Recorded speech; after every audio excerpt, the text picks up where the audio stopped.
सत्यनारायण की व्रत कथा प्रथम अध्याय। बहुत समय पहले की बात है। सर्वशास्त्र ज्ञाता श्री सूत जी से हजारों की संख्या में ऋषिमुनि गण मिलने पहुँचे।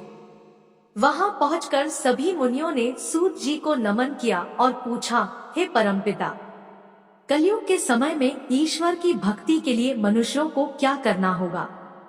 कलयुग में उन्हें मोक्ष की प्राप्ति कैसे होगी?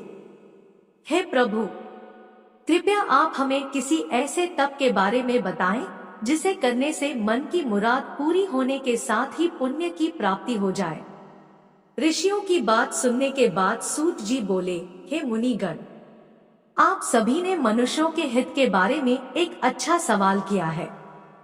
मैं आप सभी को एक ऐसे व्रत के बारे में बताऊंगा जिसके बारे में खुद लक्ष्मीपति ने नारद मुनि को बताया था। आप सभी इस व्रत को ध्यानपूर्वक सुने। एक बार नारद मुनि दूसरों के हित की अभिलाषा लिए कई लोगों के भ्रमण पर निकले। इस भ्रमण के दौरान घूमते घूमते एक दिन वह मृत्युलोक यानी धरती पहुँचे। यहाँ नारद मुनि ने देखा कि सभी मनुष्य अपने कर्मों का फल भोग रहे हैं। इसके कारण सभी दुख से पीड़ित हैं। यह देख उनके मन में एक सवाल आया कि ऐसा कौन सा उपाय निकाला जाए जिसका पालन करने से मनुष्यों के दुखों का अंत किया जा सके। अपने इस सवाल को लेकर नारद मुनि विष्णु लोक पहुंच गए।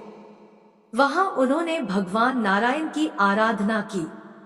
प्रार्थना करते हुए नारद मुनि बोले, हे प्रभु, आप तो सर्वशक्तिशाली हैं, आपका कोई अंत नहीं है। आप सभी भक्तों के कष्ट को दूर करते हैं, आपको मेरा प्रणाम है। नारद मुनि की यह बातें सुनकर भगवान विष्णु प्रकट हुए और कहा, हे नारद मुनि, आपके मन में ऐसा कौन सा सवाल है जिसके लिए आप यहाँ पधारे हैं? परमपिता विष्णु की बात सुनकर नारद मुनि बोले, प्रभु, मृत्युलोक में मनुष्य अपने कर्मों के दुख झेल रहे हैं। भगवान, आप अगर मुझ पर तनिक भी दया करते हैं तो कृपा करके मुझे बताइए कि मानव ऐसे कौन से काम करे जिससे उन्हें इस दुख से मुक्ति मिल सके। विष्णु भगवान ने जवाब में कहा, हे मुनि, मानव जाति की भलाई के लिए आपने एक अच्छा सवाल किया है। मैं आपको वह बात बताऊंगा जिसका पालन करने से मनुष्यों का मोह से नाता छूट सकता है। इतना कहने के बाद भगवान विष्णु ने व्रत के बारे में बताना शुरू किया। उन्होंने कहा, स्वर्ग और मृत्यु दोनों लोकों में एक ऐसा व्रत है जिसे करने से पुण्य की प्राप्ति हो सकती है। उस व्रत का नाम है श्री सत्यनारायण भगवान की पूजा। इस व्रत को पूरे विधि विधान से जो भी करेगा उसे सुख और मोक्ष की प्राप्ति होगी। विष्णु भगवान से इस व्रत के बारे में सुनते ही नारद मुनि ने फिर पूछा, हे ईश्वर, इस व्रत को करने से कौन सा फल मिलेगा और इसे करने की विधि क्या है? इस व्रत को सबसे पहले किसके द्वारा किया गया था और इस व्रत को किस दिन करना शुभ होगा?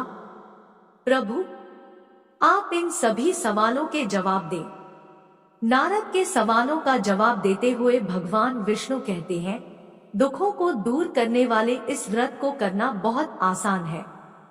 इसको करने के लिए मनुष्यों को पूरी भक्ति से शाम के समय ब्राह्मणों के साथ श्री सत्यनारायण भगवान की पूजा करनी होगी।